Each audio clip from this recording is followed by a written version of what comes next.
Ya, itu tadi kita sudah dengar pernyataan langsung dari Kaisang Pangarep, Ketum PSI. Saya langsung ke Mas Kamarudin. Betulkah pernyataan dari Kaisang Pangarep ini merupakan ultimatum untuk mempersilakan silakan aja Ade Armando ini keluar dari partai jika tidak taat hukum?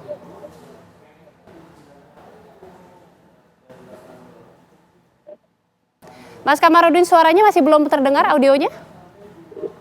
Boleh dibuka audionya, Mas? Ya.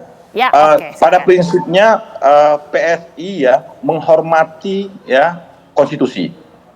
Pasal 18 huruf B itu jelas menyebutkan bahwa ya negara itu mengakui ya dan menghormati satu kesatuan pemerintahan daerah yang bersifat khusus atau istimewa yang diatur lebih lanjut dengan undang-undang.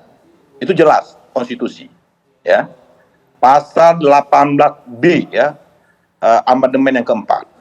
Kemudian ya terkait dengan DIY ya, DIY ini ada undang-undang khusus ya, daerah undang-undang keistimewaan DIY. Maka oleh karena itu ya Bro Ketum, Bro Kaisang Pangarep dia menghimbau kita taat konstitusi. Konstitusi sudah memberikan ya mandat setiap daerah ya apabila ada ya terkait dengan kewenangan khusus ataupun istimewa, kita harus menghormatinya. Saya kira konteksnya itu sudah benar ya, Bro Kaisang Pangarep ya Ketua Umum kami menyampaikan hal tersebut. Tidak hanya berlaku ke Ade Armando, semua ya kader partai yang tidak taat pada konstitusi dan Undang-Undang 45 ya harus hengkang dari partai. Tidak hanya saya kira itu berlaku pernyataan untuk normatif. Ade Armando saja, tapi kembali lagi ke Ade Armando tadi, Mas Kamarudin. Jadi sikap partai ke Ade Armando ini seperti apa? Apakah memang betul dipersilakan untuk keluar? Ya kita apabila Mas Ade Armando tidak taat pada konstitusi dan Undang-Undang 45 silahkan keluar. Saya setuju dengan pernyataan Ketua Umum kami. Oke, baik. Sekarang saya ingin kembali ke pelapor, ke Pak Beni. Pak Beni, tadi kan kalau kata Pak Mas Kamarudin ini sebenarnya sudah ada sowan dari jajaran PSI untuk meminta maaf ke Ngarso Dalem dan bahkan katanya ini sudah dimaafkan.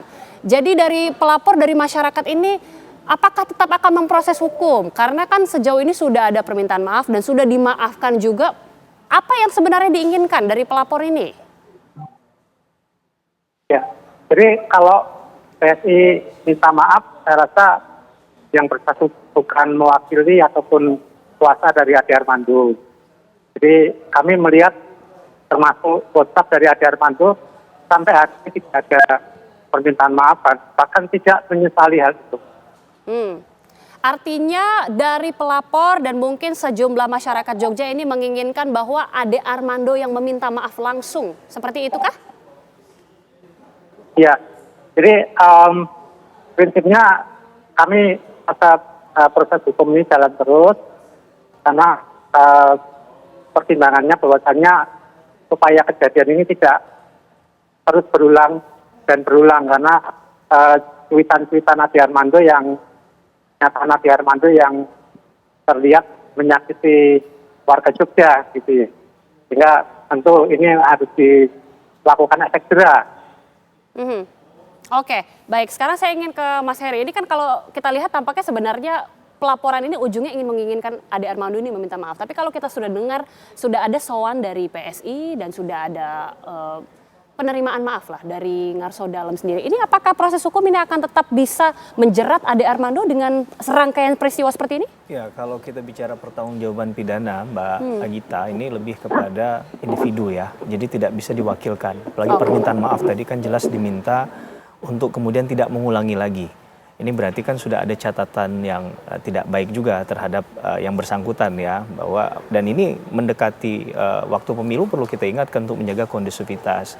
Dan apa yang disampaikan terkait dengan politik dinasti, sekali lagi dampak negatifnya Mbak Gita bukan main-main. Ini seakan-akan bisa menghambat terjadinya clean dan juga good governance. Nah ini kan yang kalau politik dinasti dalam konteks yang negatif tadi, kemudian menghambat orang yang punya kapabilitas untuk kemudian masuk ke ruang-ruang publik untuk menjadi atau menduduki posisi strategis dalam tatanan politik. Nah tentunya ini yang tadi tidak ingin diharapkan ada label ada cap semacam itu yang kemudian melekat di kota Yogyakarta.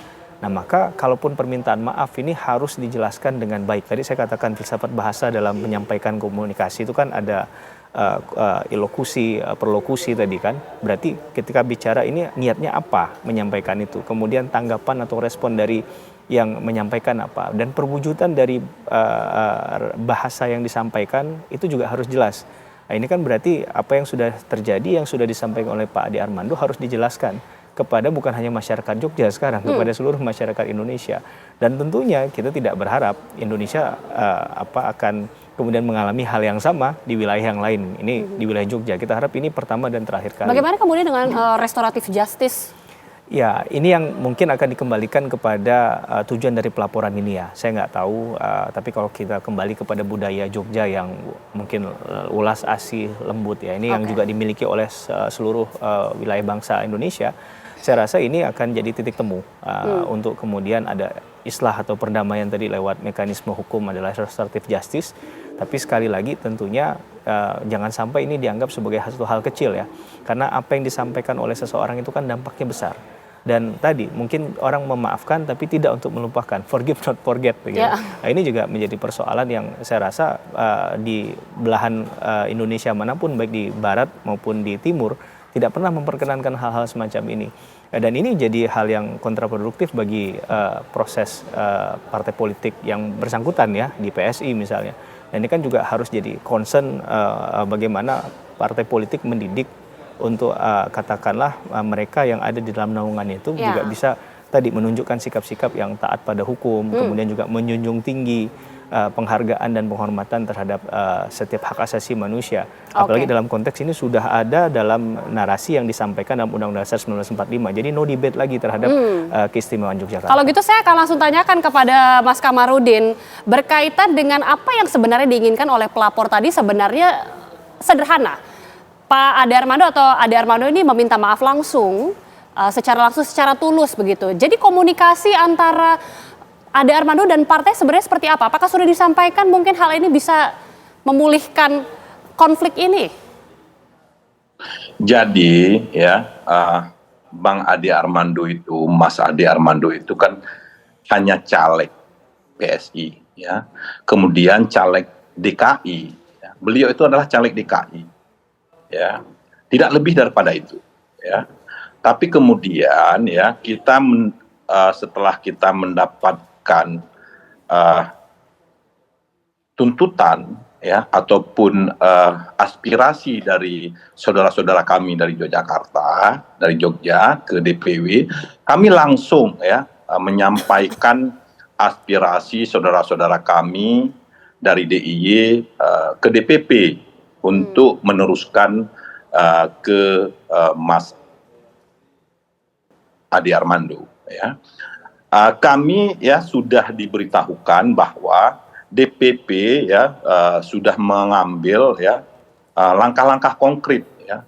Salah satunya pernyataan ketua kami ya Bro Kaisang Pangarep yang menyatakan bahwa kalau memang Bang Ade atau Bro Ade Armando tidak setuju ya dengan apa yang digariskan oleh partai, ya silahkan keluar dari partai. Karena beliau ini adalah caleg yang masuk dalam DCT, daftar calon tetap, ya kita nggak bisa ya menggantikan beliau atau memecat beliau sebagai caleg. Bahkan orang meninggal aja saat ini tidak boleh diganti lagi karena sudah masuk dalam DCT. Dan bahkan beliau yang saya tahu tidak masuk dalam fungsionaris partai. Ya.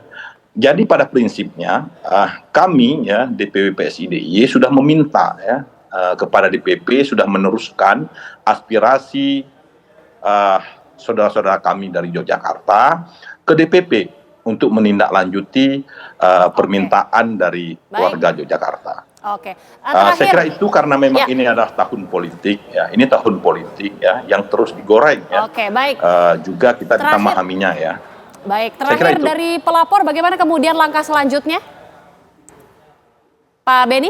Ya kami menunggu tindak lanjut dari kepolisian. Yang jelas saat ini sudah di BAP, kemudian saksi sedang dalam proses pemanggilan untuk di BAP dan kami menunggu tahapan berikutnya dari terkait pemanggilan saudara AA oleh kepolisian.